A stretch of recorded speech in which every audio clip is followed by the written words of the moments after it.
Kalau di dalam Islam e-money sendiri itu bagaimana, Ustaz?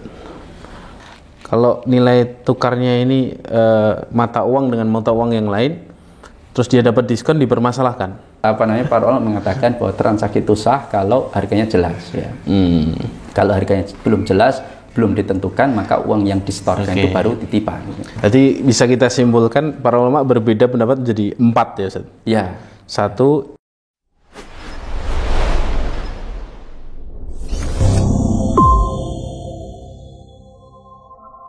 Bismillahirrahmanirrahim. FKM Podcast, hangatkan hati, hangatkan pikiran. Pekan ini bersama Ustadz Muhammad Ridho. Sehat, Ustadz? Alhamdulillah. Insyaallah. Senang sekali saya bertemu Ustadz Ridho ini. Sudah sering lihat flyer kajiannya, tapi belum pernah ngobrol gitu, Ustadz, ya. Gimana, Ustadz? Sehat semuanya, Ustadz? Ya, keluarga sehat semuanya? Sehat semuanya. Ma'had gimana, Ustadz? Alhamdulillah. Berjalan ini baru tahap proses pembangunan masjid. Pembangunan masjid. Ya, masjid. Di tahap apa ini, Ustaz? Finishing ini. Finishing Ya, sudah 90%. 80% lah. Ya. 80% ya. Ya, Ustadz Muhammad Ridho ini membina dan mengasuh, Ustaz, ya. Ya. Mengasuh ma'had apa, Ustaz? Insan Qur'ani. Insan Qur'ani ada di Gentan ya maksudnya, atau Waru. mana itu? Waru ya? Ya, dekat Ma'had Ali An-Nur. Dekat Ma'had Ali An-Nur di Waru Baki maksudnya? Ya, pimpinannya Ustaz Imaduddin. Sekarang yang jadi pimpinan Ustaz Imaduddin. Ya. Ma'had Tahfidzul Quran, Ustaz. Tahfidzul Quran. Ya, Masya Allah. Dan Ustadz Ridho ini dikenal sebagai Ustadz yang concern membahas tentang fikih muamalah, Ustadz, ya. Begitu, Ustadz? Begitu. Katanya begitu. Ya, sehingga pada kesempatan kali ini kita akan ngobrol-ngobrol soal fikih muamalah, ya, terutama soal muamalah kontemporer, Ustadz, yang hari ini kita ini kan sekarang berada dalam masa yang mengalami disrupsi digital yang begitu cepat itu, ya. Perubahan digitalnya sekarang, uang itu sudah semuanya hampir dikit-dikit sudahlah pakai e-money begitu, Ustadz, ya. Bayar pulsa sudah tidak usah perlu ke counter, langsung buka transfer ya, banking dan lain sebagainya. Kalau di dalam Islam e-money sendiri itu bagaimana, Ustaz? Boleh atau bagaimana? Iya, kita harus pahami dulu tentang e-money, ya. E-money dalam arti dia sebuah mata uang tersendiri, atau e-money itu cara pemindahan, ya, uang yang sebetulnya fisik, ya, tetapi dipindahkan secara elektronik, ya. Kayak misalkan GoPay, OVO, kemudian menggunakan kartu kredit atau e-banking, itu sebenarnya kan mata uangnya ya rupiah, gitu. Mata uangnya rupiah, cuman pemindahnya dengan elektronik, ya. Jadi bukan mata uang tersendiri.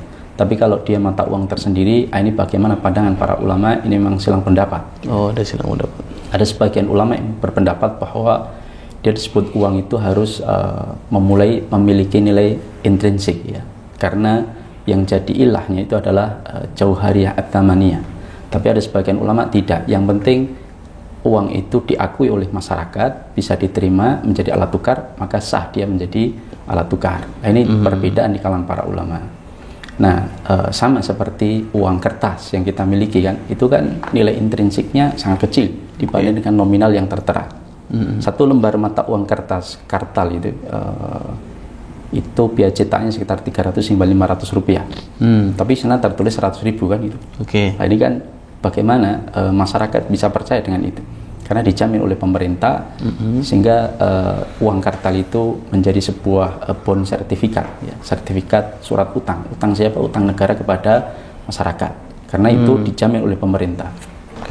Makanya kalau kita lihat di uang-uang kertas di di Amerika, dolar, itu tertulis di sana sangat jelas itu penjaminan pemerintah atas uang kertas yang dikeluarkan. Ada keterangan seperti itu? Ada. Nah, itu saya nggak tahu kalau terbaru, ya, uang dolar apakah sekarang masih ada keterangannya atau tidak. Tapi yang jelas perpindahan antara uang emas, ya, kemudian menjadi gold sertifikat, kemudian menjadi bond sertifikat, terakhir sekarang uang digital. Nah, apakah uang digital ini dibolehkan atau tidak? Para ulama banyak mengeluarkan fatwa bahwa uang digital itu meskipun tidak memiliki nilai intrinsik untuk fisik, ada sebagian membolehkan kalau itu diakui sebagai masyarakat sebagai alat tukar, ya. Tetapi sebagian ulama mempermasalahkan karena rata-rata uang digital itu seperti Bitcoin, ya. Meskipun Bitcoin sendiri sebetulnya para ulama sebagian membantah itu bahwa itu uang digital, bukan. Kenapa? Karena satu, tidak diterima oleh seluruh negara.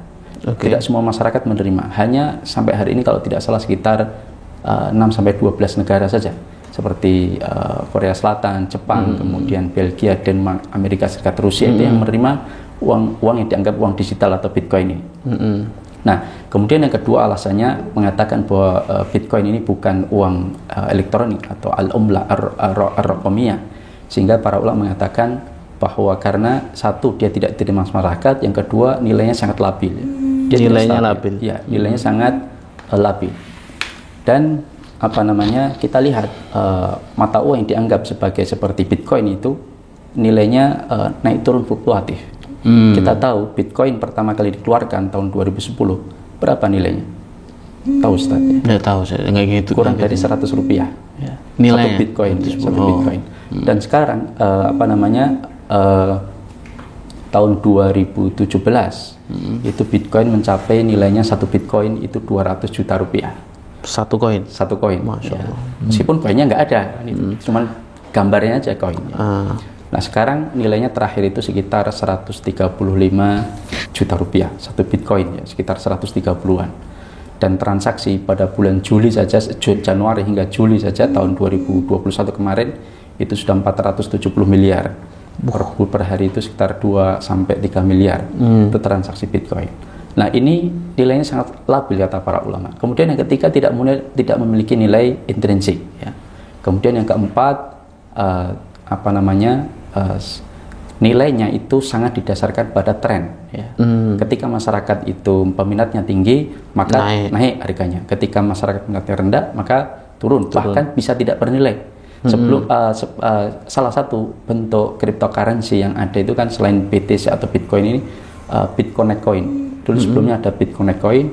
Dulu ketika itu dijual $400, ketika masyarakat minatnya rendah, $0 pun nggak laku, ya. Oh gitu. Ya sampai nggak bernilai. Makanya tingkat gharar, kemudian doror, ya, kemudian masalah itu banyak kata para ulama, sehingga banyak ulama yang sudah mengeluarkan fatwa haram untuk bermain di Bitcoin karena dia lebih kepada properti digital, seperti orang-orang untuk bermain qimar atau perjudian, ya.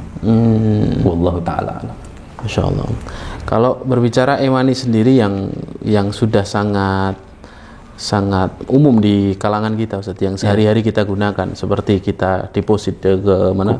GoPay, OVO itu sendiri bagaimana, Ustaz? Kalau Bitcoin tadi kan memang kita semacam mata uang tersendiri, ya. Dia katakan seperti itu. Kalau OVO ini kan tetap rupiah kan di situnya? Ya, tetap rupiah. Makanya ada ulama berpendapat ketika menyampaikan bahwa menggunakan GoPay, OVO, di mana salah satu manfaatnya itu adalah mendapatkan diskon, kan itu. Orang kalau membayar cash dengan transfer itu dia harganya beda dengan ketika dia membayarnya pakai GoPay atau OVO, dengan dia mendapatkan diskon katakanlah rata-rata itu 20%, ya. Nah, apakah diskon ini boleh? Ya, secara umum memang diskon itu boleh, ya. Tetapi tunggu dulu, ada apa di balik diskon itu? Kenapa kok mereka diminta untuk deposit lalu kemudian dikasih diskon? Dapat diskon. Ya, maka ini pasti ada sesuatunya, kan begitu.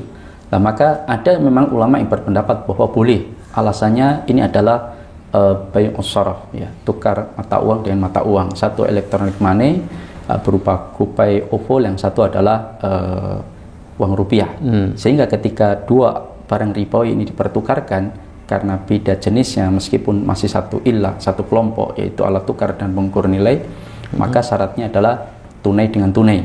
Sedangkan nilai perbedaannya itu ada, maka tidak ada masalah. Sama seperti kita tukar rupiah dengan dolar, kan, nilainya beda karena dua alat jenis yang berbeda, sehingga nilainya boleh. Nah, diskon ini dianggap boleh karena sebagai sebuah perbedaan tidak ada masalah, yang penting tunai dengan tunai. Tapi ini dibantah oleh para ulama. Kenapa? Karena ini bukan membeli alat tukar ditukar dengan alat tukar yang lain, tidak. Karena tertera yang di situ didepositkan itu ya rupiah. Ya, kita nggak mungkin datang ke BMT atau ke bank misalkan, saya mau tukar uang elektronik 100 juta ini dengan uang elektronik tertera di tabungan, kan enggak, itu cuma tulisan aja. Tapi uangnya yang di sana itu tetap rupiah. Ya, buktinya ketika kita buka cek saldo di deposit kita di GoPay atau OVO itu di sana nilainya juga rupiah. Maka ini tukar rupiah dengan rupiah. Ya, tukar rupiah dengan intinya rupiah. Perkataan yang mengatakan ini tukar mata uang itu lemah, digital lemah, sangat lemah. Maka diskonnya itu dipermasalahkan. Yang kedua, ada yang sebentar. Afwan Ustaz. Kalau nilai tukarnya ini mata uang dengan mata uang yang lain, terus dia dapat diskon, dipermasalahkan. Di sisi mana dipermasalahkannya? Ya, kalau ketika seseorang tukar mata uang dengan mata uang lain dapat diskon, misalkan dapat lebih banyak misalkan. Maka nggak ada masalah. Nggak ada masalah, kayak dolar dan rupiah tadi. Selama ditukarkan tunai secara dengan tunai. Oke. Ya. Tapi kalau ditunda, ya maka jadi masalah kan gitu. Nah, seperti transaksi kita beli emas ya, dengan cara tidak tunai misalkan, ya, itu maka dipermasalahkan dari sisi penundaan, sehingga terjadi riba an-nasiyah, karena emas barang ribawi, uang juga barang ribawi, tapi terjadi penundaan salah satunya, apalagi keduanya. Meskipun nanti terjadi perdebatan kalangan para ulama antara fatwa yang pernah dikeluarkan tahun 2010 di DSN dengan fatwa ulama jumhur, mayoritas ulama internasional tentang jual beli emas ya, yang tidak tunai.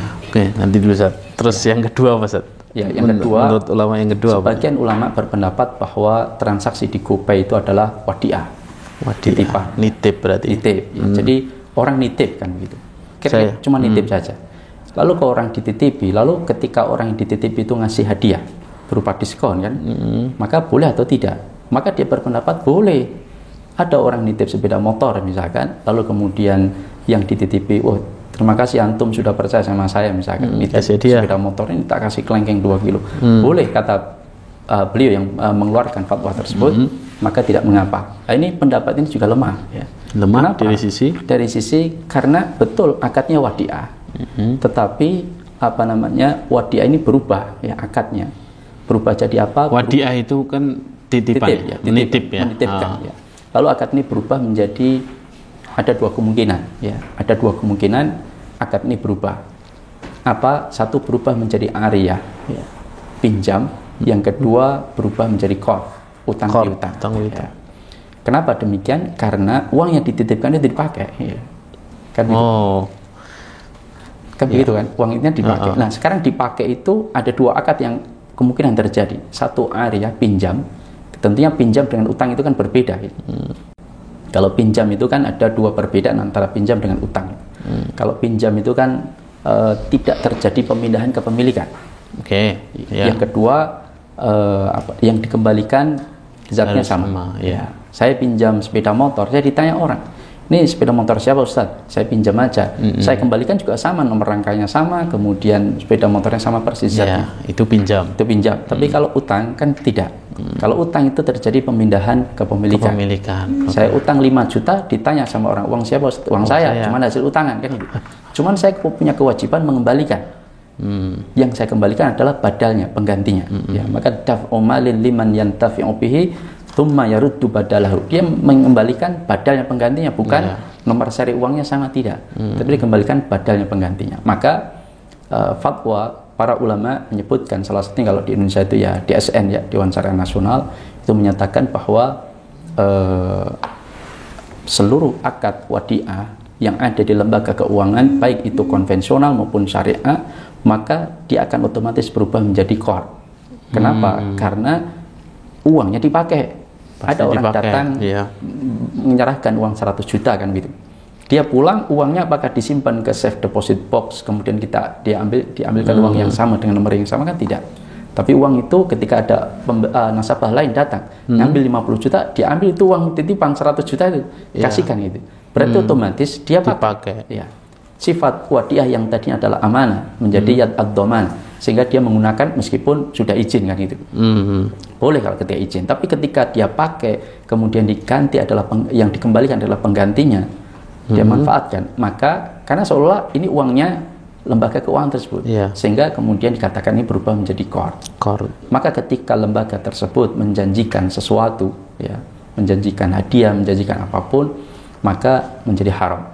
Nah, inilah letak di sisi di mana para ulama sebagian berpendapat bahwa akad di dalam deposit, GoPay, OVO, dan sejenisnya ShopeePay itu awalnya memang wadiah, betul titipan, tapi titipan itu kemudian dipakai oleh mereka baik sebagai underlying asset untuk cari utangan kan itu oleh bank. Kan kalau kita punya rekening besar itu kan dipercaya oleh lembaga keuangan untuk cari utangan di mereka karena ada jaminan, dijadikan jaminan.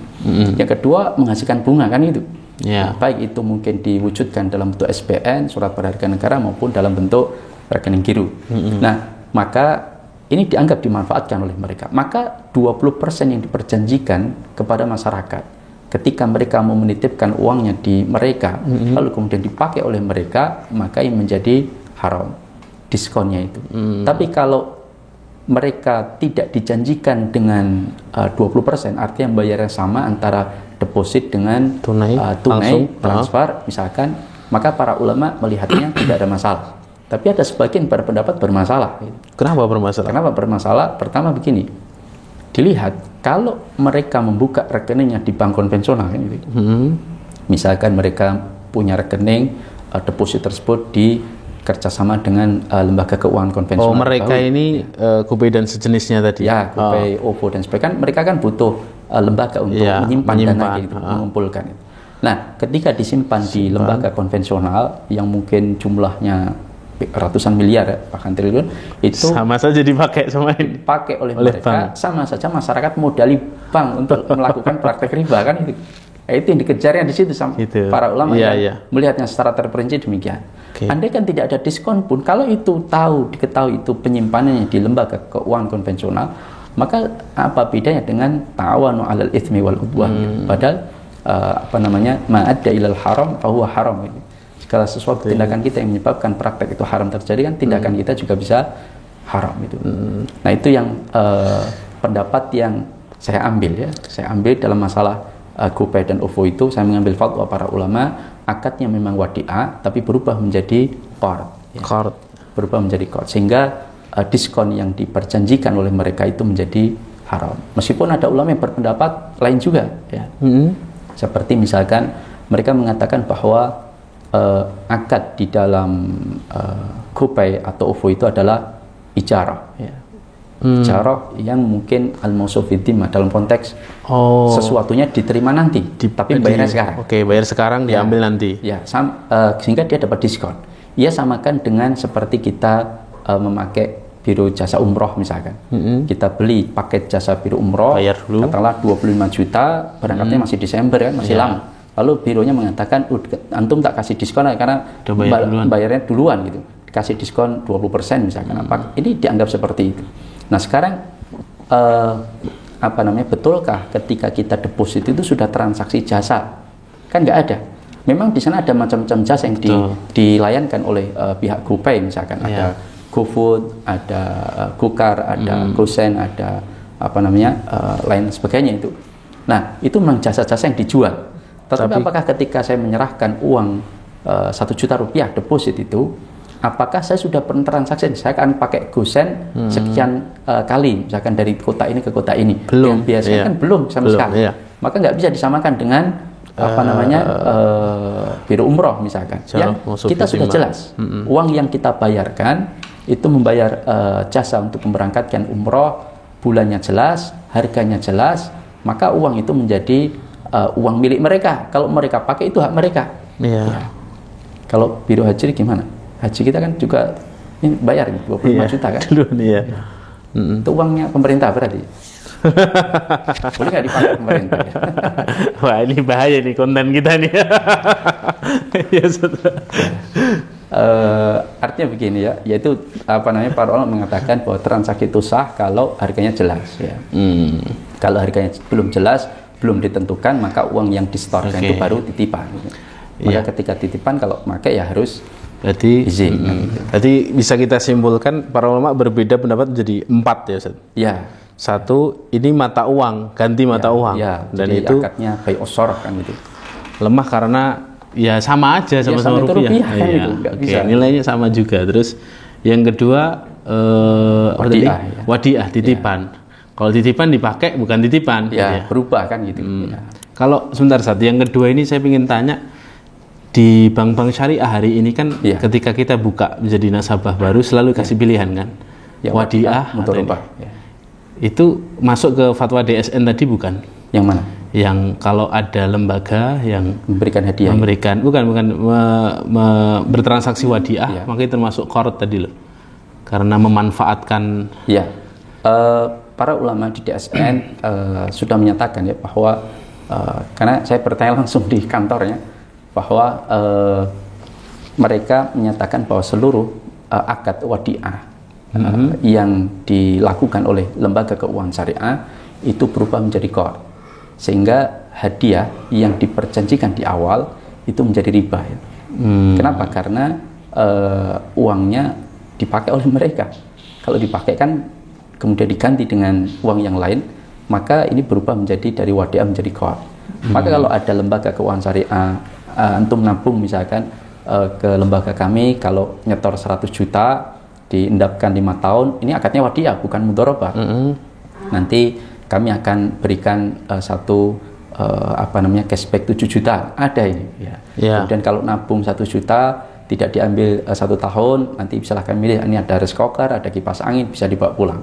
Kenapa mereka, logikanya kalau dititipi kok ngasih hadiah, sudah dititipi ngasih hadiah rugi kan?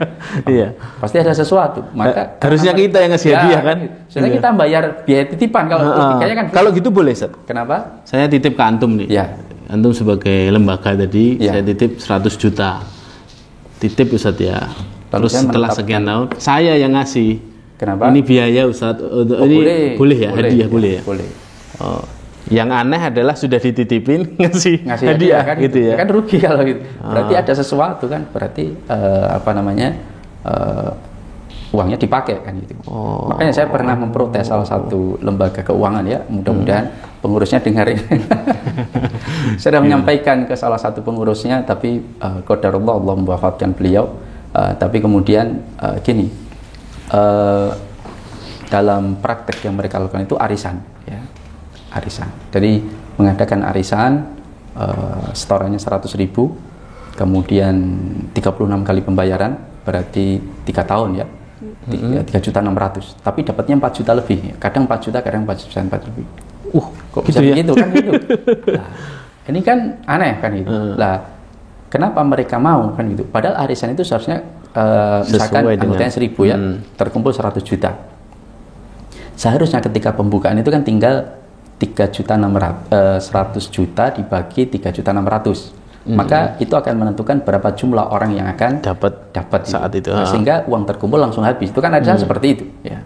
Sesuai dengan nilai yang dikumpulkan. Ya, sesuai nilai yang dikumpulkan. Nah, ini malah dapat lebih. Ya. Ini kan jadi tanda tanya, kalau lebih apa nggak tombok itu lembaga kan? Nah, ternyata betul. Ketika kita coba untuk kaji, ternyata yang dibuka cuma 1-2 orang aja. Berarti ada sisa duit kan itu. Yang misalkan lain ada 100 juta, dibuka 2 orang, diperjanjikan dapat 4 juta, 8 juta keluar, 92 juta nganggur kan gitu. Nah, itu yang dipakai untuk modal mereka, untuk mengajukan, memberikan kredit dan sebagainya. Kemudian makanya dia menjanjikan 4 juta kan, tidak 3.600.000. Nah, ini yang itu masuknya ke riba ya.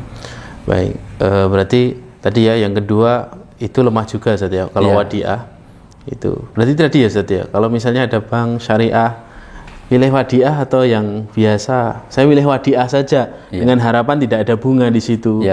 Tapi ternyata tetap ada aja dalam artian dapat fasilitas, dapat ini, kadang dapat kupon belanja begitu.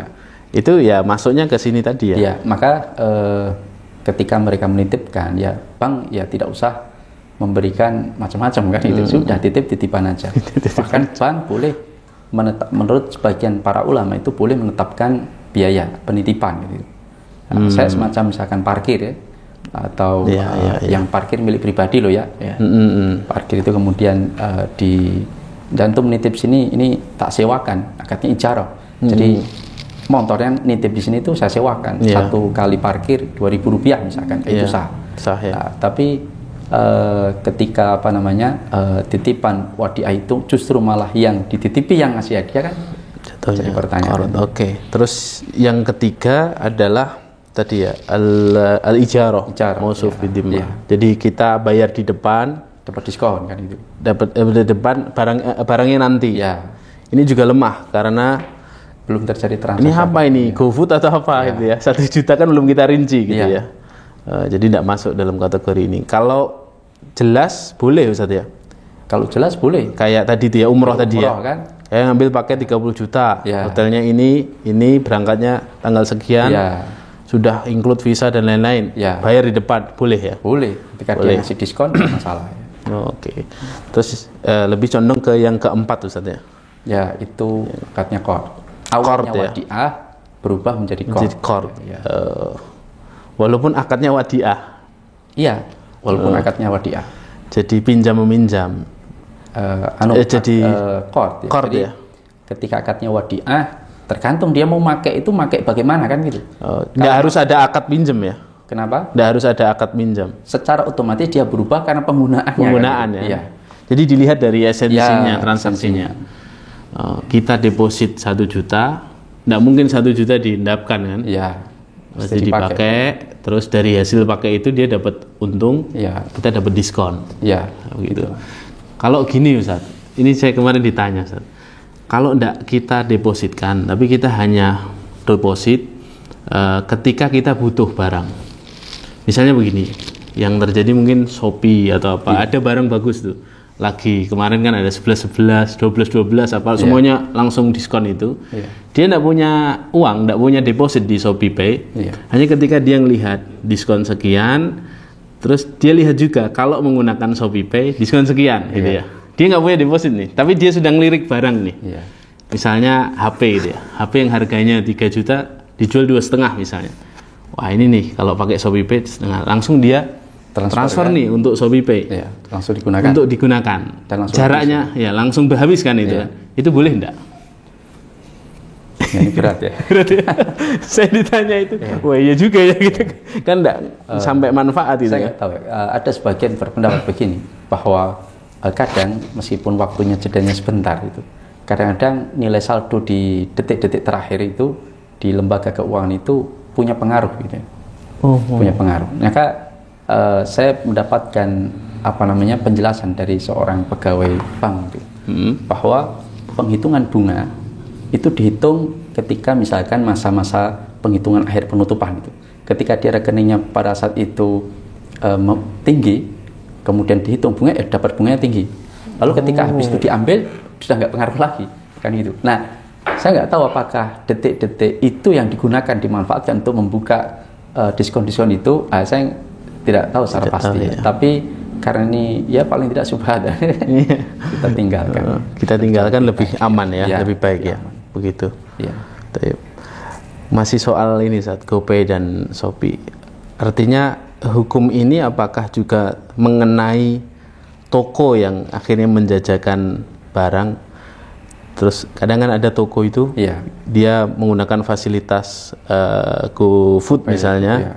Terus kan kalau pakai GoPay diskon 20% gitu-gitu Ustaz. Itu si penjualnya kena enggak satuku? Kena keharaman ini enggak? Ya mungkin dari sisi membantu praktek tersebut kan itu ya. Termasuk membantu ini ya. Membantu terjadinya praktek pembelian tersebut ya. Maka saya lebih condong untuk menghindari ya. Karena dikhawatirkan mereka membantu terjadinya praktek-praktek tersebut. Belum nanti persoalan kalau misalkan di GoFood itu yang kemudian menjadi perdebatan juga di kalangan para ulama sampai sekarang, apakah itu terjadi praktek riba di sana atau tidak, karena kan proses pembayaran dilakukan ketika barang datang gitu. Sedang ketika barang datang itu penjual sudah dibayar dulu oleh siapa? Oleh drivernya kan gitu. Artinya diutang. Apakah proses utang piutang ini dan jual beli yang terjadi itu apakah termasuk dalam larangan Rasulullah la yahillu salafun wa bai', tidak dihalalkan utang piutang itu digabungkan dengan jual beli kan gitu. Nah, itu yang kemudian juga menjadi cukup perdebatan yang panjang, maka ya saya mengambil sikap ya lebih baik tidak gitu ya. Tapi kalau dihukumi sebagai sebagai taukil wakalah gimana? Bisa enggak? Kita mewakilkan transaksi kepada si Pak GoFood-nya untuk bertransaksi dengan si penjual sate misalnya. Iya. Itu boleh kan? Boleh saja. Ya. Bahkan katakanlah misalkan si GoFood ini dianggap sebagai marketingnya penjual-penjual itu. Bahkan dia minta keuntungan pun sah-sah saja menurut sebagian pendapat ya. Karena dia menawarkan meskipun harga di GoFood dengan harga kenyataan di lapangan kan berbeda. Nah, maka dianggap itu sebagai bagian keuntungan dia. Cuman persoalannya sebagian para ulama mengamatinya begini. Ketika terjadi transaksi mereka itu kan si konsumen ini kan nggak bayar dulu kan, nggak membayar. Ada yang ngutangi kan? Siapa? Drivernya, ya, yang ngutangi driver. Nah sekarang apakah utang piutang yang dilakukan oleh driver ini, apakah di sana terjadi transaksi riba? Karena prosesnya utang piutang. Nah ketika prosesnya utang piutang, apakah ada yang diperjanjikan dari pihak yang berutang? Ini ada dua pandangan analisis dari para ulama tentang misalkan sesungguhnya yang diutangi itu adalah PT GoFood yang diutangi driver ini. Sehingga kalau PT GoFood itu memberikan janji kalau kamu menggunakan melayani jasa pembelian makanan, saya akan berikan setiap transaksi itu 2 poin misalkan atau 3 poin atau 4 poin. Nah, poin ini nanti akan bisa ditukar. Nah, poin ini dianggap riba. Kenapa? Karena driver ini ngutangi PT GoFood dan GoFood memberikan sesuatu kepada driver. Tetapi kalau dikatakan bahwa utang piutang itu bukan terjadi antara driver dengan PT GoFood, tetapi driver dengan pembeli kan itu. Maka ada sebagian berpendapat bahwa dianggap kalau itu yang terjadi dianggap tetap riba karena harga di kenyataan dengan harga yang dibayar berbeda. Dia ngutangi katakanlah sate 18.000 tapi dibayar 20.000, 2.000-nya riba. Ada yang memandang seperti ini ya. Tapi ada yang memandang lain, oh tidak, itu kan bagian keuntungan karena dia lihat harganya itu bukan di toko penjual tapi lihatnya di PT GoFood-nya. Di sana sudah tertera 20.000, perkara PT GoFood-nya itu menjual atas kesepakatan dengan penjual, PT GoFood-nya kesepakatan dengan penjual itu harganya 20.000, maka itu 2.000 milik bagian dari dia gitu. Nah, sekarang bagaimana proses utang piutang antara PT driver dengan nasabah misalkan, kalau itu yang diutangi nasabah. Nah, ketika yang diutangi nasabah, apakah masuk kategori la yahillus salafun wa bai? Karena nasabah ini melakukan transaksi jual beli jasa untuk membelikan itu. Padahal sebelumnya terjadi utang piutang. Nah, ini yang kemudian ada yang memasalahkan dari sisi-sisinya. Sehingga dianggap karena ijarah, menurut meskipun ijarah itu apakah termasuk jual beli atau bukan kan itu. Nah, ini saya mengambil pendapatnya Syekh Muhammad Ibnu Shalih Al-Utsaimin rahimahullah bahwa ijarah itu juga jual beli jasa itu. Maka terjadi utang piutang, maka kemudian dikaitkan dengan jual beli jasa, maka haram, tidak boleh. Tapi sebagian ulama melihat konteks teks hadisnya kan tidak boleh memunculkan jual beli pada utang piutang, bukan membeli dengan cara utang, itu beda loh ya. Kalau membeli dengan cara utang kan tidak ada masalah selama bukan barang ribawi yang sejenis atau beda jenis dalam satu kelompok. Ini menggabungkan jual beli dengan utang piutang. Nah, sekarang ketika transaksi itu terjadi dalam pembelian makanan dengan sistem GoFood itu, apakah itu jual beli jasa dulu baru muncul utang piutang, atau utang piutang baru muncul jasa kan itu? Baru muncul jual beli jasa. Sebagian ulama memandangnya berbeda. Oh, itu tidak, itu muncul jual beli jasa dulu karena nyuruh beli dulu kan gitu. Yang tahu setiap pembeliannya, upahnya, pelayanannya katakanlah Rp5.000 gitu. Dia jual beli dulu baru muncul utang piutang, yaitu driver ngutangi konsumen. Sehingga kalau ini yang terjadi, maka berarti tidak termasuk dari kategori larangan. Apalagi utang piutang itu kemanfaatnya kembali kepada si konsumen sendiri, meskipun si drivernya juga dapat kemanfaatan. Apa kemanfaatannya? Biaya jasanya itu menjadi lebih murah karena si driver tidak bolak-balik. Dia datang ke konsumen untuk ngambil duit, belikan, datang lagi, pasti minta upahnya lebih mahal. Sehingga ketika itu kemanfaatnya kembali kepada yang diutangi, maka dianggap tidak mengapa. Ini memang ada khilaf, simpang pendapat antara para ulama ya. Ada yang membolehkan, ada yang tidak membolehkan karena sebab itu. Baik, terus kalau rekomendasi untuk bukan para pengguna saja, para driver ini Ustaz. Kan kita punya banyak kawan punya ini yang driver. Sedangkan mereka tentu bersinggungan dengan itu sendiri bagaimana? Termasuk yang ta'awanu alal ismi wal udwan bukan Ustaz, ikut membantu menyukseskan transaksi riba atau gimana Ustaz? Kan sulit juga itu memberi jawaban itu ya. Ini juga menjadi permasalahan yang dihadapi oleh kawan-kawan kita, saudara-saudara kita yang barangkali sebagai driver. Kenapa kalau dianggap itu transaksi utang piutang dengan PT GoFood-nya ketika masih poin kok jadi riba kan gitu. Kalau itu transaksi dengan nasabah, kalau dianggap utang dulu baru jual beli kok ya masalah gitu. Kemudian kalau dibalik ya mungkin tidak. Tapi yang jelas memang sebetulnya kita sangat berharap itu ada solusi terutama dari para penjual ya, sehingga mereka tidak tergantung dengan keadaan ya. Artinya begini, ketika pasrah bahwa seolah-olah yang bisa melakukan transaksi itu hanya GoFood, hanya Shopee Food, hanya GrabFood dan sebagainya. Kenapa mereka tidak membuat market sendiri, kemudian transaksi secara tunai, transfer langsung ke rekeningnya penjual, kemudian ada kerjasama dengan para driver, yang kemudian para driver mengantarkan jelas biayanya kan, itu sebenarnya aman gitu dan tidak terjadi masalah itu. Cuman karena mereka hanya mengikut saja apa yang sudah ada, itu yang kemudian tumbuh masalah tanpa ada solusi yang berarti. Nah, maka ini yang kita rekomendasikan, bagaimana driver ini mengajak kerjasama dengan para penjual untuk melakukan ya seperti GoFood lah, tetapi transfernya langsung kepada penjual. Jadi mereka ketika beli itu ya transfer, tidak ada proses utang piutang misalkan, baru kemudian barang dikirim kan itu oleh pihak driver, jasanya dibayar. Tapi sepertinya hari ini mengarah ke situ Ustaz ya.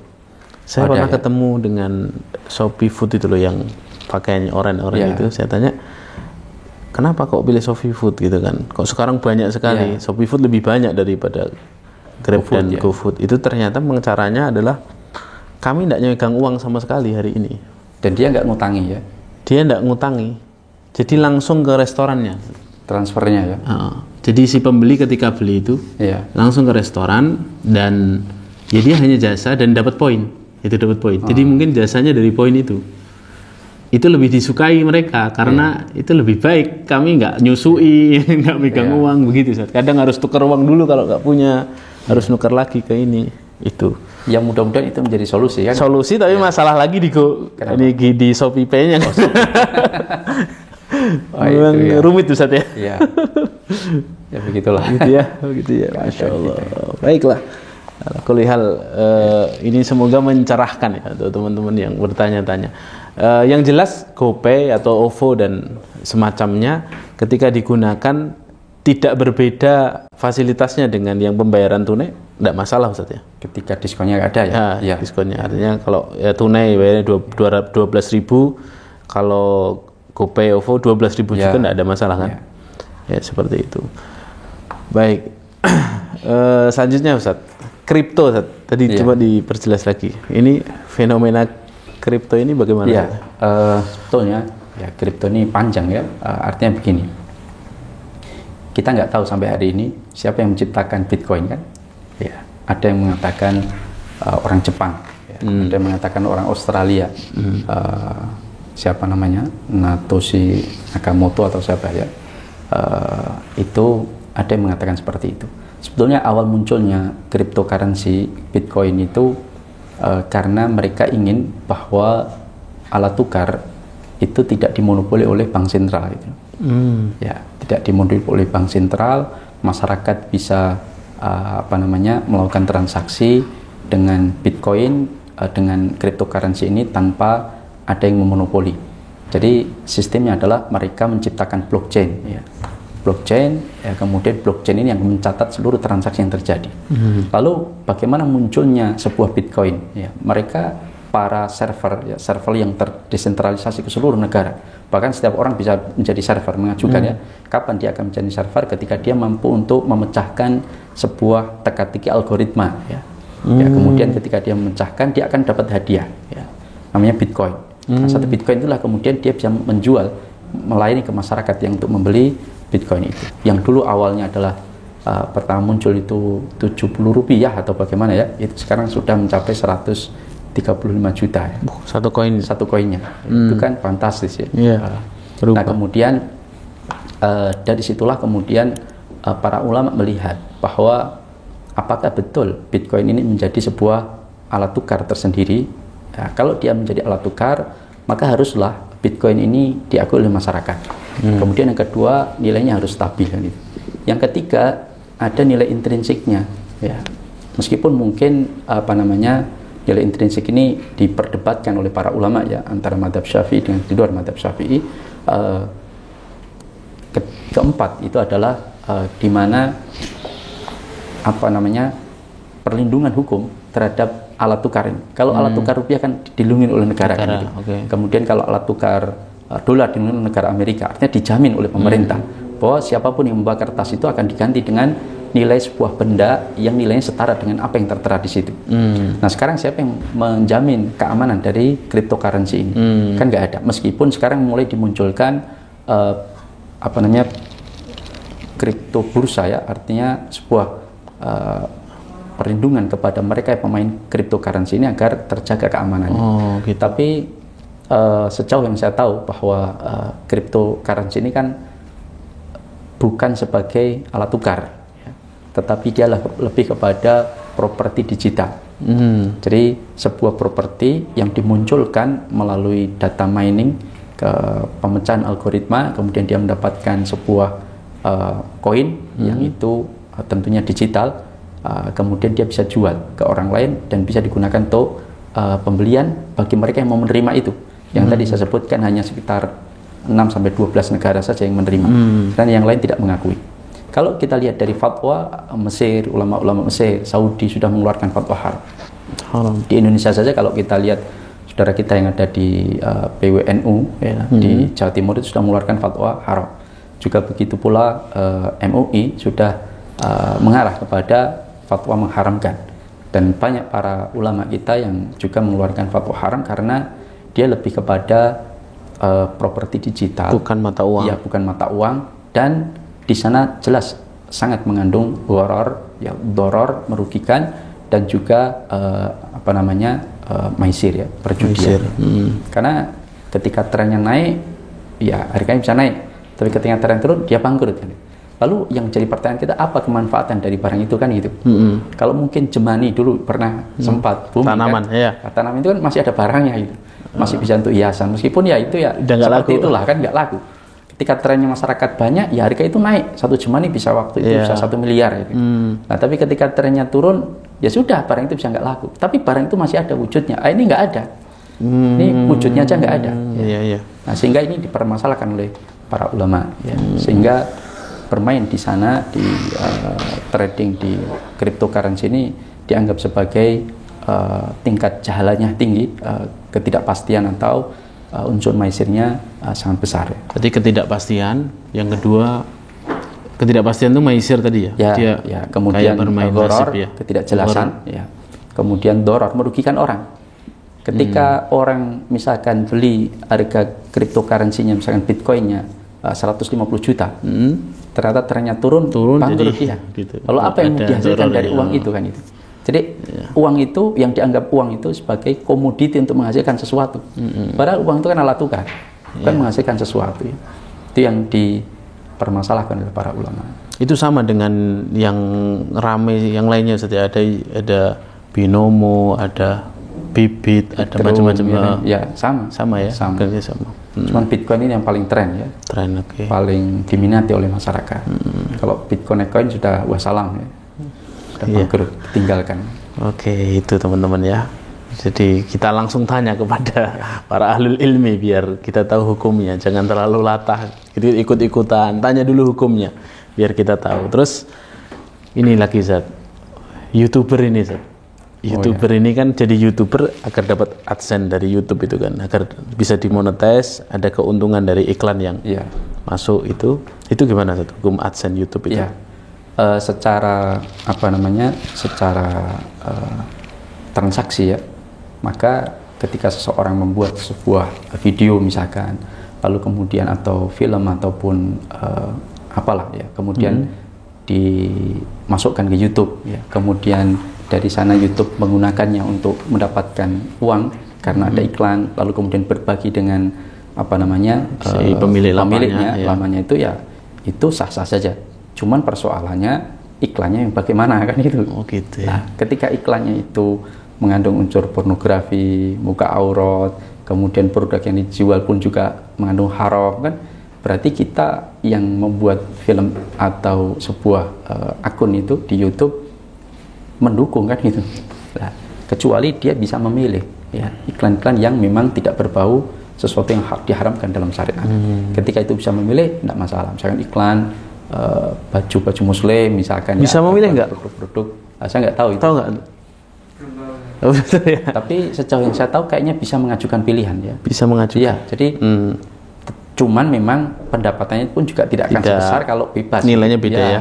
Okay. Karena mungkin yang berani ngasih itu ya kadang-kadang ya iklan-iklannya seperti itu, iklan mungkin tampil perempuan seksi kan gitu. Iya. Satu itu, dua kontennya sendiri kan Ustaz. Ya, kontennya. Artinya konten kita sendiri kalau ya, tidak kalau mendidik, bermasalah. Ya masalah. Ya, masalah, lapak kita sendiri masalah ya, gitu ya. Tentunya gitu. Artinya kembali ke ininya, kalau YouTube berbagi ke kitanya sebenarnya tidak ada masalah. Karena itu masuk apa Ustaz? Transaksi apa berarti? Masuknya transaksi apa? Artinya begini, kita yang menjual, kita yang punya produknya, YouTube yang memarketkan. Kemudian dari produk yang kita jual itu ditonton, mereka punya bayar dengan data itu, lalu kemudian dibagikan kepada dia kerjasama antara mereka yang mungkin kita yang pemilik produknya, YouTube yang menjalankan, ya kita dapat bagi hasilnya lah kan gitu. Gitu. Ini masuknya apa ya, mudorobah ya, artinya, tapi kan nilai mudorobahnya juga sulit ya. Artinya ini berbagi, menjual, menyebarkan sebagai marketing ya. Taswiknya ya. Ya, gitu. Mereka wakil kita untuk menawarkan produk kita, lalu ketika laku kita bagi hasil ke dia. Ya. Ya, yang punya jasa marketingnya punya untung, dibagikan ke si pemilik akun, seperti itu ya. Hukum aslinya ya sah-sah saja Ustaz ya. Hanya tadi kembali ke ininya. Iklannya seperti apa, kemudian filmnya juga seperti apa kan? Filmnya seperti apa? Iya. Baik Ustaz. Wah, menarik sekali sebenarnya membahas tentang fikih kontemporer ini. Tadi kita sudah bahas e-money, sudah bahas trading, sudah bahas GoPay, OVO, ya, GoFood juga tadi disinggung, juga AdSense YouTube ini, insya Allah mencerahkan pemirsa yang ada di rumah Ustaz. Ya. Dan mungkin ada pesan untuk pemirsa yang ada di rumah Ustaz, soal bagaimana kita harus bertransaksi secara halal. Barangkali saya menyampaikan aja nasihat dari Ali ibn Abi Thalib ya, radhiyallahu taala anhu, bahwa man ittajara qabla ay yatafaqqaha fid din faqadar tatuma fir riba. Barang siapa yang melakukan transaksi itu belum belajar tentang fikih muamalah. Maksud beliau tafaqquh fid din adalah fikih muamalah khususnya, karena berkaitan dengan itu, faqadir tatoma fi riba, maka dia akan jatuh pada praktek riba. Tumar tatom, dia akan terus terjerumus.